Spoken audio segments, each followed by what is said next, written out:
Well, my first decision when I was growing up was that I wanted to go to medical school to become a doctor because I was really interested in how the body works. Then during my training, I decided to do oncology and became a clinical oncologist. And that was because I was fascinated by how cancer happens in the first place and what we can do to treat it. During my time in training, I then got the opportunity to do a PhD in oncology. And serendipitously, this led me into the pharmaceutical industry because that compound that I was working on as part of my PhD got licensed to a pharmaceutical company in the United States, and I then got an offer to join them. I worked, therefore, in the early development part and worked my way up in the organisation to become the head of the translational medicine and the early development part of the organisation.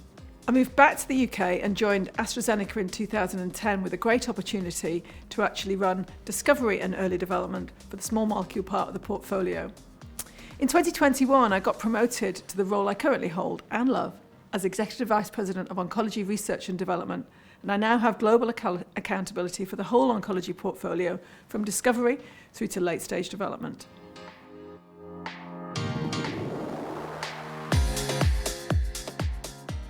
Well, we have a bold ambition in oncology to eliminate cancer as a cause of death, and our strategy really reflects the magnitude of this ambition, which of course will take many years to deliver. First of all, we've built a portfolio with a breadth of scientific platforms to attack cancer from multiple different angles. This diverse range of modalities is a deliberate part of our strategy so that we can combine them together and treat cancer more effectively. The portfolio can be split into mechanisms that kill cancer cells directly and those that kill cancer cells indirectly through activating the immune system to target cancer cells. So this allows us to, again, harness the power of combinations, and the history of cancer drug development is one that's built on the efficacy delivered by combinations to drive deeper responses with the aim of transforming outcomes. Another key part of our strategy is to intervene earlier in the course of the disease, utilising the development of advanced screening and diagnostic technologies. By treating cancer earlier, you've got a higher proportion of patients who have a good chance of long-term survival and even, for some patients, for cure. You can also use more personalised approaches, so you're targeting the specific mechanisms in an individual patient's specific cancer. We're also leveraging transformational technologies such as data science and artificial intelligence, computational pathology and digital health to better understand the complex cancer biology, better identify the right patients for each drug, and therefore increase the probability of success in the clinic. And finally, we're looking not just at the technologies that we're developing in our own laboratories, but we're also constantly looking at the outside world for innovation. And we put these sets of molecules together through strategic business deals to always ensure we have the depth and breadth of our oncology pipeline, which will enable us to execute on our strategy. It's putting all of these pieces together as an integrated whole strategy that sets us up for future success.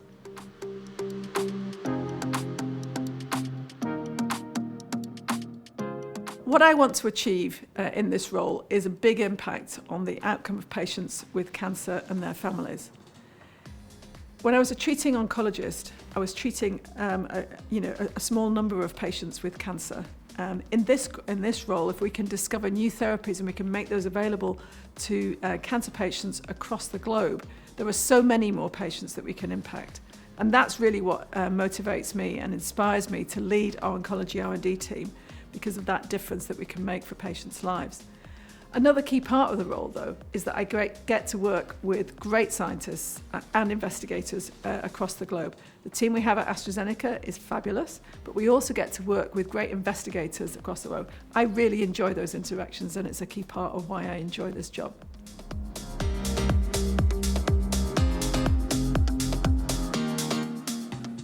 I feel incredibly fortunate to have the opportunity for this career.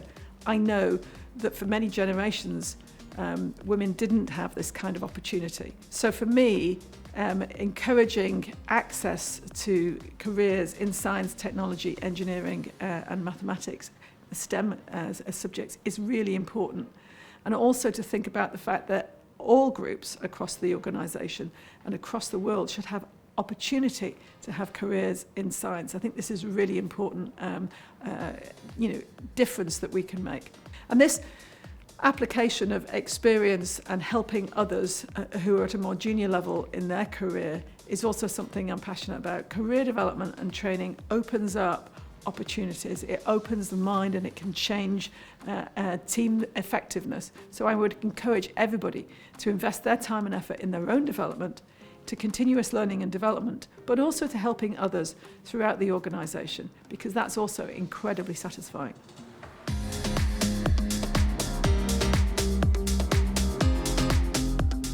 Well, my 3 pieces of advice are generally be curious and ask questions. You've always got to ask why. When I was growing up, my dad, who's a physics and maths teacher, always encouraged my siblings and I to ask why. And this fed into my curiosity in the natural world, including why does disease happen? What happens in the body when disease happens? And what can we do to make a difference? Why are the data that you're currently seeing showing you something that you didn't understand before? What does it tell you about?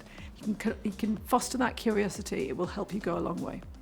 Secondly, you want to invest in your network and development. Science on its own doesn't change the way that patients are treated. Drug development is a team effort, so collaborating and working with a variety of people who can expand your knowledge, expand your perspectives, will open up opportunities that you hadn't thought of before. So you've really got to think about how you can influence a broader network and be influenced by a broader network. And finally, don't put limitations on yourself. You never know how far you can go or how senior you can get. I would never have imagined when I was 17 or 18 that I could be in the position that I am today. But I took the opportunities that opened up during my career. You can do the same. Work hard, follow the opportunities, and you might surprise yourself where you end up.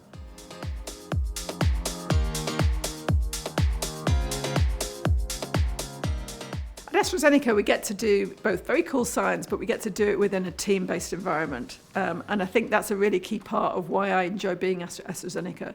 So working with a diverse set of people who've got different ideas that can challenge your own is something that is really inspiring on a daily basis.